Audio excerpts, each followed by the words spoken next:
Instagram, Facebook, Twitter और WhatsApp जैसे apps के इंडिया में 25 मई से बैन होने की वीडियोस और आर्टिकल से भरा पड़ा है समय इंटरनेट। और जैसे इंडियन गवर्नमेंट ने टिकटॉक और पबजी के साथ किया था, काफी लोग कन्विंस भी हो गए थे कि अब इन ऐप्स की बारी आ चुकी है। जिनको नहीं पता, Indian ministry of electronics and IT ने कुछ रूल्स बनाए थे इन सभी प्लेटफॉर्म्स के लिए और इन सबको 3 महीने का टाइम दिया था इन रूल से कंप्लाई करने के लिए। और अगर ये प्लेटफॉर्म्स ये सब नहीं कर पाता तो इनको थोड़ी सी दिक्कत आ सकती है इंडियन पब्लिक को सर्व करने में।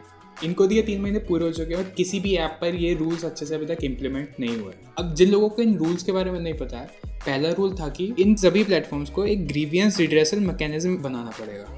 मैं समझ सकता हूँ ऐसा बहुत भारी सा लग रहा होगा, पर अगर सिंपली समझाऊँ तो इन सभी कंपनीज को एक मैकेनिज्म बनाना पड़ेगा जिससे कोई भी यूजर जिसकी कोई कंप्लेंट हो या फिर कोई भी विक्टिम जिसके खिलाफ कोई गलत न्यूज़ या फिर कोई गलत कंटेंट अपलोड कर दिया गया हो, वो अपनी कंप्लेंट रजिस्टर करा सके और 24 घंटे के अंदर उसको रिप्लाई आ जाए और 15 दिन के अंदर अंदर वो इशू सॉल्व हो जाए।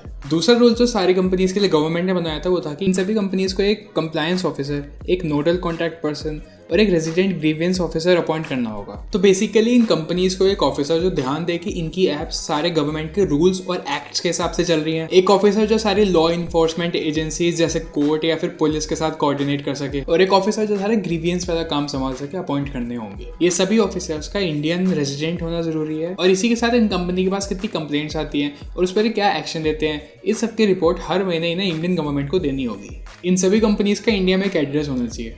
मतलब अगर किसी भी कंपनी को इंडिया में बिजनेस करना है तो उसके ऑफिस का एक एड्रेस होना चाहिए जहाँ पे आप अपनी कंप्लेंट्स भेज सको। अगला रूल था ensuring online safety and dignity of users, specially women users के बारे में। अब अगर कोई भी कुछ गलत फोटो अपलोड करता है या फिर कोशिश करता है किसी और को इम्पर्सनेट करने की, जैसे आजकल इंस्टाग्राम पे फेक अकाउंट बना लेते हैं लोग, तो गवर्नमेंट चाहती है कि सभी ऑनलाइन प्लेटफॉर्म्स इसके खिलाफ 24 घंटे के अंदर एक्शन ले अपने यूजर्स की ऑनलाइन सेफ्टी और डिग्निटी प्रोटेक्ट करने के लिए। इसके बाद आता है कि अगर इन सोशल मीडिया पे कुछ भी फेक या अनलॉफुल पोस्ट होता है तो कोर्ट के ऑर्डर मानते हुए इन ऐप्स को ये सब डिलीट करना पड़ेगा। और इसी के साथ इन सभी प्लेटफॉर्म्स को हर पोस्ट का ओरिजिनल क्रिएटर ट्रैक करना होगा और अगर इंडियन कोर्ट्स मांगती हैं तो ये इन्फॉर्मेशन इन्हें कोर्ट्स को देनी भी पड़ेगी। इन प्लेटफॉर्म से किसी का भी पर्सनल डेटा नहीं मांगा जाएगा, पर अगर गवर्नमेंट बोलती है कि ये पर्टिकुलर मैसेज कहाँ ओरिजिनेट हुआ तो इन्फॉर्मेशन इन प्लेटफॉर्म्स को गवर्नमेंट को देनी पड़ेगी। मुझे पर्सनली ये सभी रूल्स हम यूजर्स के लिए काफ़ी बेनिफिशियल लगे, एक्सेप्ट वो यूज़र को ट्रैक करने वाला।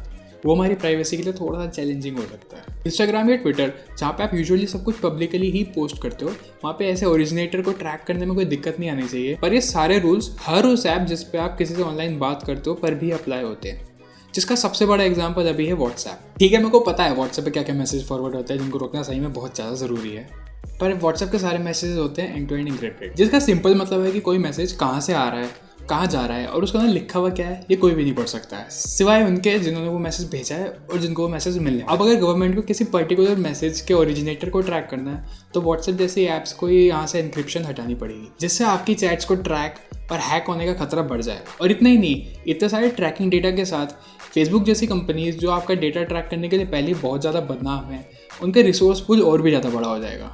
ये सभी रूल्स इंस्टाग्राम और फेसबुक जैसे सोशल मीडिया ऐप्स के साथ साथ OTT प्लेटफॉर्म्स जैसे नेटफ्लिक्स और यूट्यूब पर भी अप्लाई होते हैं। अब जो लोग टिकटॉक बैन होने के बाद इंस्टाग्राम पर चले गए थे और फिर इंस्टाग्राम बैन होने की न्यूज़ से यूट्यूब पर चैनल खोलने लग गए थे, उनके लिए दिल से लगता है भाई। आज 27 में हो गई है और ये सारी ऐप्स अब तक सही से काम कर रही हैं।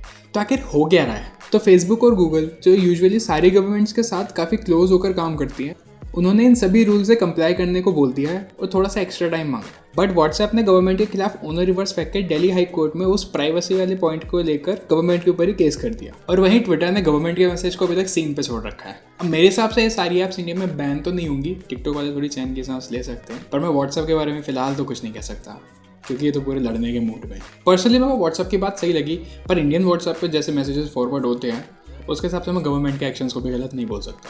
होपफुली आपस में मिलकर कोई रास्ता निकाल लेंगे और मेरे को टेलीग्राम जैसे किसी और ऐप पे स्विच नहीं करना पड़ेगा। खुद को इंट्रोड्यूस करना तो मैं भूल ही गया। हाय, मैं हूँ यथार्थ और मुझे लगता है जैसे सोशल मीडिया ऐप्स पर यूजर्स बढ़ते जा रहे हैं, इन सभी यूजर्स को रेगुलेट करने के लिए कुछ गाइडलाइंस की ज़रूरत है हमें। आई होप बस डार्क मीम्स को फ्लैग ना करें ये लोग। तो इस टॉपिक पर आपका क्या ओपिनियन है, मेरे को कमेंट सेक्शन में बताना। और अगर आप इन रूल्स को खुद से पढ़ना चाहते हो तो डिस्क्रिप्शन में लाइक और सब्सक्राइब बटन के साइड में मैं वो लिंक डाल दूंगा। मैं आपसे मिलता हूँ नेक्स्ट वीडियो में।